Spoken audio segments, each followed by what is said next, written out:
हमें बहुजन समाज का ये साथ वहां तक आपको पहुंचाना है कि दिल्ली की गद्दी पर अगर आप चाहते हैं लाल किला पर पंचशील का झंडा और नीला झंडा फहराए, फूले साहू पेरियार डॉक्टर भीमराव अम्बेडकर की विचारधारा आगे बढ़े, महामना राम स्वरूप वर्मा जी की विचारधारा आगे बढ़े, पेरियार ललन सिंह यादव जी की विचारधारा आगे बढ़े। अगर आप चाहते हैं कि साहब काशी राम जी का सपना पूरा हो तो उसके लिए आपको दिन रात मेहनत करनी पड़ेगी।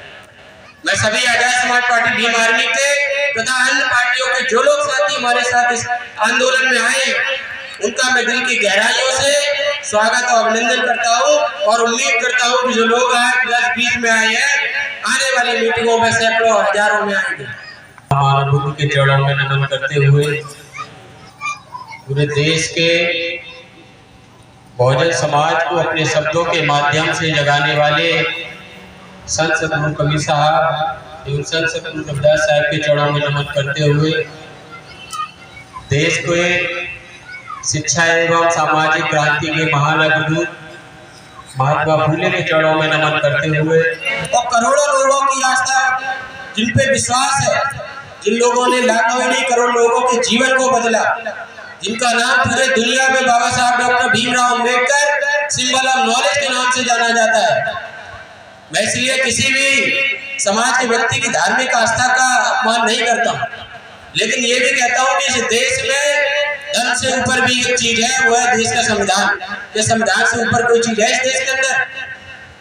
तो जिस तरीके से उन्होंने कहा, लगातार मैं कई मीटिंगों में जा रहा हूँ, बहुत सारी पार्टी के लोग ये कह रहे हैं कि भाई एडवोकेट चंद्रशेखर आजाद जी ने बाबा साहब के अपमान को लेकर कोई बड़ा आंदोलन नहीं किया, वैसे ये आंदोलन बहुत कर।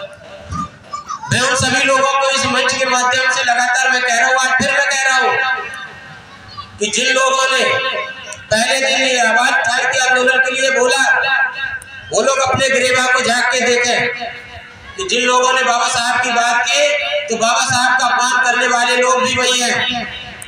जो लोग नए नए बाबा साहब डॉक्टर भीमराव अम्बेडकर के मिशन को चलाने वाले दम भर रहे हैं, अपने आप को अम्बेडकरवादी कर रहे हैं, वो एक बार अपना गिरेबान झांक के देख रहे हैं।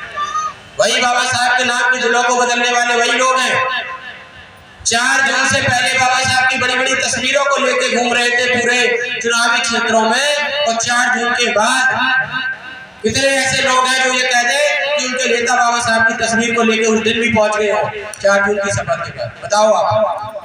तो इसलिए उन लोगों से भी कह रहे हैं, हम लोग तैयारी बना ले। जिन लोगों ने ये विरोध किया, अगर उनके विरोध में ताकत होगी, बाबा साहब का जिन लोगों ने अपमान किया, मैं इस मंच के माध्यम से मैं ये उनको चेतावनी भी देता हूँ कि विरोध हम ऐसा करेंगे कि आज तक के इतिहास में ऐसा विरोध हुआ ही नहीं होगा। अगर उन्हें याद हो तो 2 अप्रैल लोगों ने देखा होगा, लोगों ने दिल्ली के अंदर 21 अगस्त देखा होगा, तो आने वाली एक तारीख भी ऐसी आएगी कि पूरा देश देखेगा कि बाबा साहब का अपमान भीम आर्मी आजाद समाज पार्टी का और कोई भी अम्बेडकरवादी भूला नहीं है। हम जवाब देंगे और उस जवाब के बाद सरकार के पास कोई जवाब नहीं होगा। मैं फिर कह रहा हूँ इस मंच के माध्यम से, वक्त रहते वो लोग या तो माफी मांग ले या वो तैयारी बना ले कि निपटना कैसे है। हम लोग पूरी तैयारी से, न तो हम लोग जेल से डरते हैं न मुकदमों से डरते हैं। बाबा साहब को महापुरुषों के सम्मान से कोई समझौता नहीं होगा। और भाई एडवोकेट चंद्रशेखर आजाद जी अपने संघर्ष की बदौलत जाने जाते, संघर्ष से पूरे देश में आए। वो कोई नेता इसलिए बनने नहीं आए, किसी की चापलूसी चाटपर्दा करने के लिए नहीं आए, और हम लोग किसी के पीछे पीछे चलने के लिए नहीं आए। इस देश में बाबा साहब डॉक्टर भीमराव अम्बेडकर ने जो हमें ये शिक्षा का मार्ग दिया, जो उंगली दिखाई सदैव के लिए, तो आप लोगों के माध्यम से हम अपील भी करना चाहते हैं कि बाबा साहब का अपमान हुआ, 200-250 लोगों को बुरा लगा, इनमें से कितने लोग हैं जो बाबा साहब का अपमान नहीं सहन कर सकते? बताओ। कि अगर बाबा साहब के अपमान की बात आई है तो भाई ने कहा भी है कि जिस दिन कॉल होगी पूरे देश का एक एक जर्रा जर्रा जमीन के नारे से ही गूंजेगा, और उन लोगों के कान के पर्दे और सदन के अंदर भी चौखटा हिल जाएंगे। उसकी तैयारी कर रहे हैं हम लोग, इसलिए हम लोग जगह जगह जाके अपील भी कर रहे हैं। तो आप लोगों से हम ये चाहते हैं कि आजाद समाज पार्टी सिर्फ पार्टी नहीं है, ये मिशन है, विचारधारा है। एक पिछली विचारधारा साहब काशीराम जी ने जब एक पार्टी बनाई तो उस विचारधारा पर जब चली तो उत्तर प्रदेश के अंदर 4 बार हम लोग सरकार बनाई। जब वो विचारधारा खत्म हुई तो आपने देखा कि वही 4 बार की सरकार वाली पार्टी आज 4 विधायक बनाने की भी मौका ही नहीं है। आपको पता है ये चीज? पूरे उत्तर प्रदेश में कितने ऐसी संसदीय क्षेत्र है जहाँ उनकी जमानतें जब्त हुई।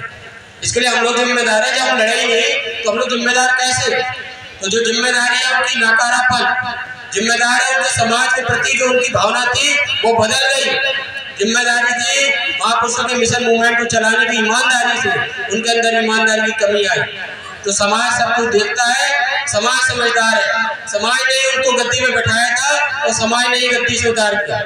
तो हम आपको ज्यादा समय नहीं देंगे, लेकिन यहाँ पे उपस्थित सभी लोगों से अपील भी कर रहे हैं कि आप लोग, हम लोगों ने यहाँ पर संघर्षशील साथी भारत भूषण जी को इस कानपुर नगर के ग्रामीण क्षेत्र का जिलाध्यक्ष बनाया है और हमारे ग्रामीण की 5 विधानसभाओं को वो देखेंगे।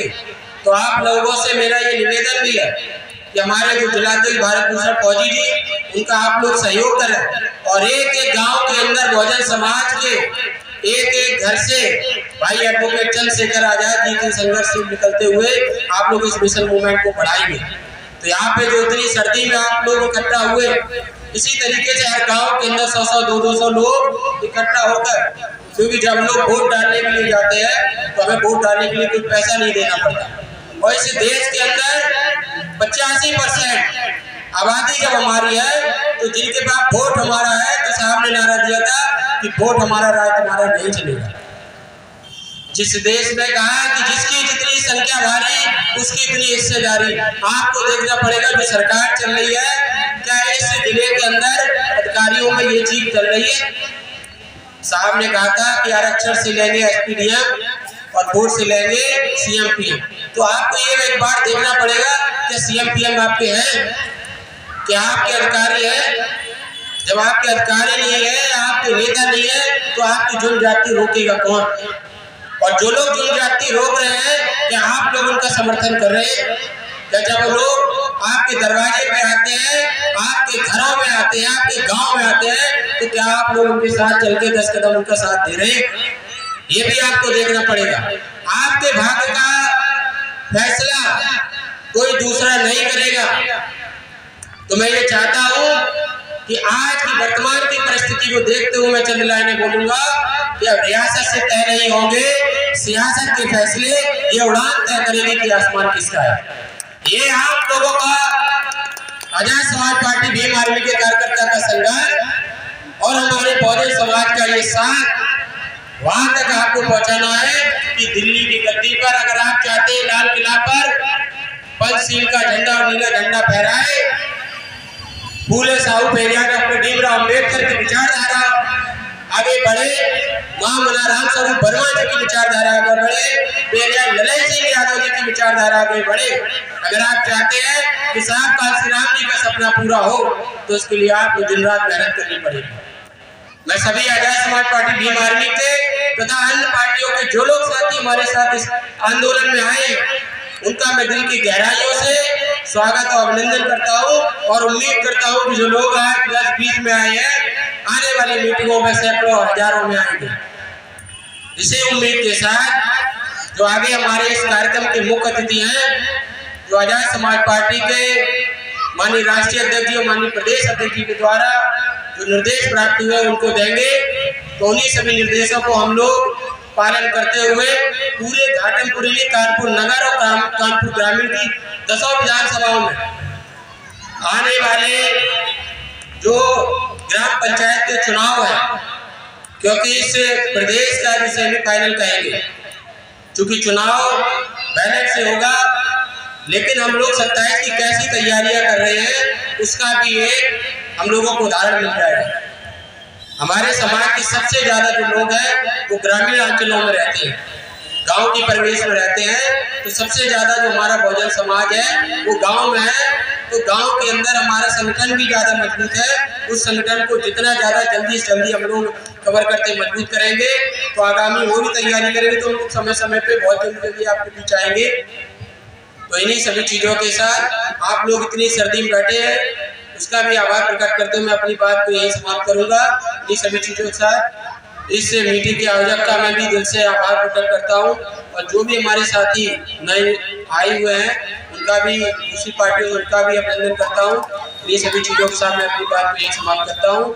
जय भीम, जय भारत, जय मंडल, जय संविधान।